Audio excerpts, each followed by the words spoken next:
Masayang magandang araw kapamilya, pelikula ni Alden Richards at Julia Montes kumita na ng 72 million pesos.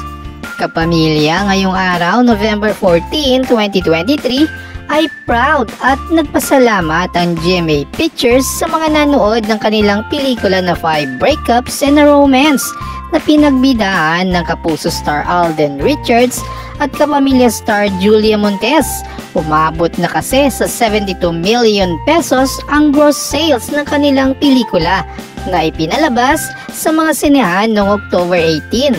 Ayon sa social media post ng GMA Pictures, maraming salamat sa walang katapusang suporta at hindi po dito nagtatapos.